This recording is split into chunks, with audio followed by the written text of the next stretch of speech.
नमस्कार भाइयों और बहनों। मैटर स्टार्ट होगा 3 सेकंड बाद।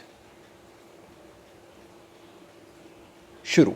जब कोई वृक्ष काटता है और मैं देखता हूं तो बेहद पीड़ा होती है। आमतौर पर हर संवेदनशील व्यक्ति को वृक्ष कटते देखकर कष्ट और अफसोस होता है, खास तौर पर तब जब चाहते हुए भी रोक पाने में कामयाबी न मिले। मगर जिस तरह मैंने अपनी आंखों के आगे सैकड़ों वृक्षों को कटते देखा और असहाय होकर रह गया, वह दृश्य जेहन में अंकित हो गया है। जब कोई वृक्ष कटता है तो शायद बाकी कुछ लोग भी मेरी तरह देखते रह जाते हैं। ऐसा बहुत कम होता है कि हम कटते हुए किसी वृक्ष को बचा पाने की हिम्मत अपने भीतर जुटाएं और फिर बचा भी ले। पहरा। हमारे मोहल्ले में कई जंगल जलेबी के वृक्ष लगे हुए थे। मुझे याद है कि बचपन में बड़े कौतुक के साथ हम बच्चे छोटे छोटे हाथों से ऊंचे वृक्ष पर लगे फलों को तोड़ने की मशक्कत किया करते थे।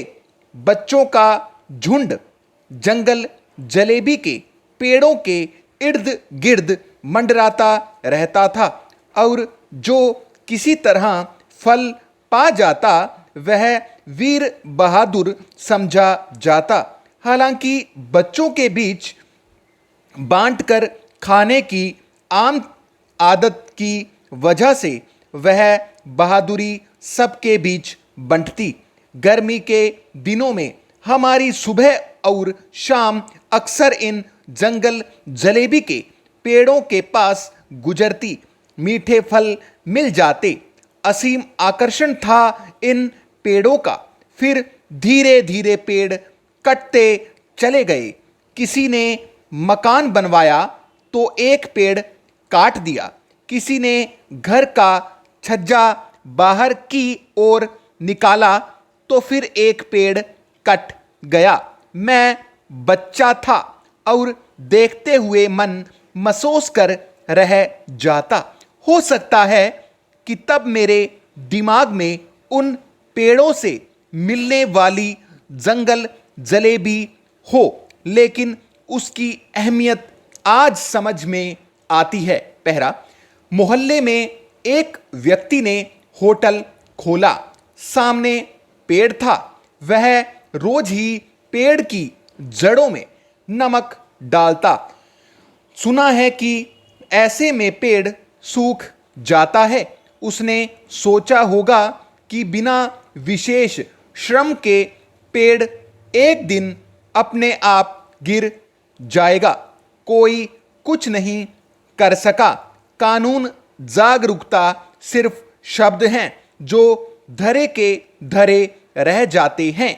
दरअसल जब हम हमारे बीच के लोग संवेदना और दूरदर्शिता खो बैठते हैं तो फिर शायद कुछ अच्छा होने की गुंजाइश बेहद कम हो जाती है। पहला। हाल ही में एक दिन सुबह मैंने देखा कि मोहल्ले के एकमात्र गंगा इमली और उसके पास जंगल जलेबी के पेड़ को काटने की तैयारी हो रही है। उसे बाधा महसूस कर रहे एक परिवार ने काटने का इंतजाम कर लिया था। एक बड़ी सी क्रेन चली आ रही थी। कुछ और लोग थे। किसी ने बताया आज इमली और जलेबी के पेड़ को काटा जाना है। यह सुनकर मैं कस मसाक कर रह गया। मेरे हृदय में एक हुक सी उठी। विरोध करने के ख्याल और उसके नतीजों का ध्यान आया। मैंने भी यही सोचा कि जिस मोहल्ले में आजीवन रहना है, एक पेड़ की खातिर किससे किससे बैर लिया जाए। मन में द्वंद्व चल रहा था कि मैं क्या करूं। आखिर मैंने निश्चय किया कि विरोध तो करना चाहिए। इस एकमात्र बचे जंगल जलेबी के पेड़ को बचाना ही होगा। मैं घर से मोबाइल ले आया और पास खड़ा हो गया। जैसे ही पेड़ पर कुल्हाड़ी चली, क्रेन आगे बढ़ी, मैंने मोबाइल पर वीडियो बनाना शुरू कर दिया। मुझे वीडियो बनाता देख गाड़ी और कुल्हाड़ी रुक गई। एक दो लोग पास आए, बात हुई, संवाद हुआ। उसके बाद उन्होंने कहा कि हम पेड़ नहीं काटेंगे, हमसे गलती हो गई। मुझे बड़ी राहत महसूस हुई। लोगों ने देखा कि मजदूर नीचे आ गए, क्रेन वापस चली गई। हमारे मोहल्ले का एकमात्र गंगा, इमली और जंगल जलेबी का पेड़ बच गया था। मगर दुख है कि 4 लेन का उच्च मार्ग बनाने के क्रम में हमारे शहर की सभी दिशाओं की सड़कों में लगे अनेक पेड़ बेरहमी काट डाले गए। यह काम कोई निजी नहीं, बल्कि सरकारी आदेश पर सरकारी कारिंदों ने किया। मैं आता जाता देखता और असहाय होकर रह जाता। मन ही मन सोचता कि सरकार ऐसा क्यों करती है, और क्या पेड़ों के बिना क्षति पहुंचाए सड़क नहीं बन सकती, या फिर पेड़ों को क्या स्थानांतरित नहीं किया जा सकता।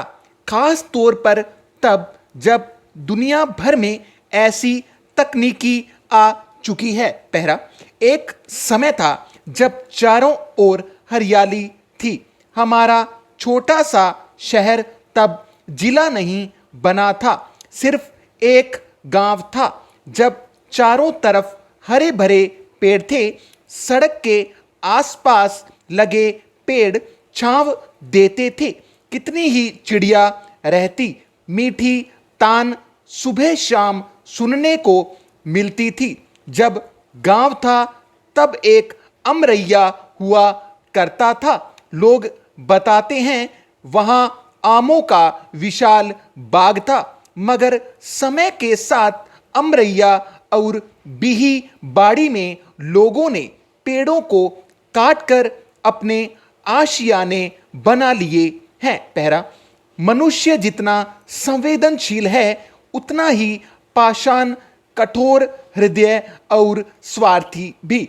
अपने क्षणिक स्वार्थ से वशीभूत होकर पेड़ों को काटता है और यह भूल जाता है कि हमारी जिंदगी के लिए इनकी छांव कितनी अहम है।